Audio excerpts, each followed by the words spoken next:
He will start to approach.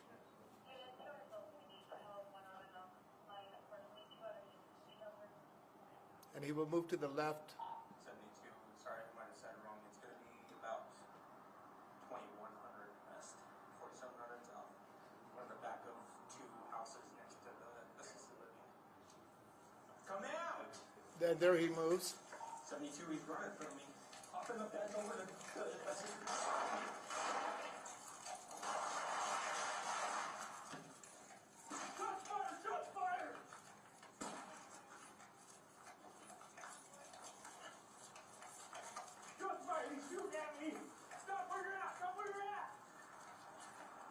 That's Officer Gordon. Stop where you're at! Don't move! He's here! So as that video shows, he's identified Mr. Wren, who is hiding behind there. He can see him. He's communicating back to dispatch. Mr. Wren moves across the two pine trees that are there. And as he starts to approach, you can actually hear the beginning of those volleys of those shots that occurred. In his statement, which we're very appreciative, as that happens, Officer Cameron at that point was not on gun, but he does go to gun. And at that point, he is definitely in fear of his life. And as he starts to put distance between himself, he reaches for his sidearm. And as he's running away, he starts to fire in his direction. And he communicates to us in his interview that he can see, as he's running, he can see the muzzle flash that is coming from behind the pine tree, and he is returning fire in that direction at that moment. But he is also trying to put distance between himself, and consistent with what his statement was, he runs out towards the main street, which is 4700 South. Officer Gordon is en route. He does not want Officer Gordon to run out there, so he's telling him to stop and then informing him as quickly as he can. At that point, the calls out go out for other officer support. A containment is set up, and I will show you the second video at this point on that.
Point respond. There are no other fire that occurs. The medical examiner's report identified a single contact wound to Mr. Wren, which was the result of his death at that point. As I indicated, the downloads were done. We also had witness statement from a woman who was at the original market. She talks about that the officer was giving commands and that after giving commands that there was the fire that was made upon the officers, and she corroborates that. So in this case, we were looking at two scenarios there was the initial shooting scenario, and then the secondary shooting that occurred, which was at Mr. Wren's own conduct. Based on the information that we had, and it is our conclusion that this was a lawful use of force, and as such, we would not be filing any criminal charges on this. With that, I'll be happy to answer any questions. It's not part of your report. Are you allowed to say, in talking with the family, what was going through, what was going on with this guy? He didn't really have any criminal history. He wasn't wanted. Do you have any feeling about why he did the actions he did?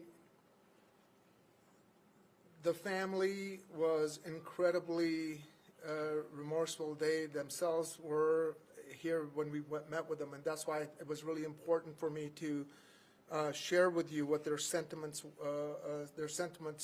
are.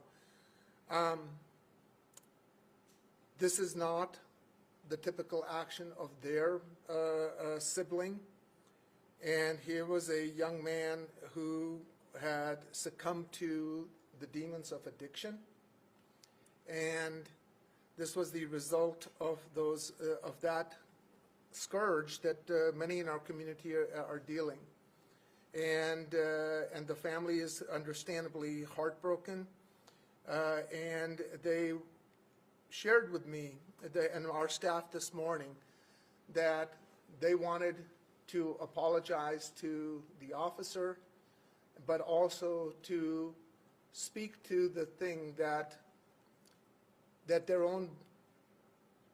Mr. Wren himself would have apologized, because this is not typically the person he is, but he certainly was a person who was, who, like many in our community, struggled with the addiction and the force of addiction and on his life. Do we know how many shots were fired by Wren? Yeah. There were multiple shots that were fired. Will you go to the thing? I wanted to show this. This is a diagram that I wanted to also show, so thank you for asking that question, which was, this is the red shots are the shots that are fired by the officer returning. Here are the two trees that we're talking about. So the officer originally starts from this direction. Mr. Wren moves from here to here. The officer starts to move here to sort of, he hears the noise thinking he's jumping over. And so we had multiple shots that were fired. 1, 2, 3, 4, 5, 6, 7 shots. 8 shots that were fired this direction. There were at least 4 or 5 shots that were fired in that other direction. The officer is, and so the direction and the trajectories which were captured, the shell casings were found here. This is the fence line. So the video shows that as he comes around, he's actually running along, he's running here, and he starts to return fire from the shots that are being fired at him. And so there were just multiple shots that were fired. There were 2 guns that were recovered from Mr. Wren at that time. One which we believe that was used, the other one was not, and there was also a single 9mm gun casing that was found at the site of of the suicide. Any other questions? Again, thank you. Take care.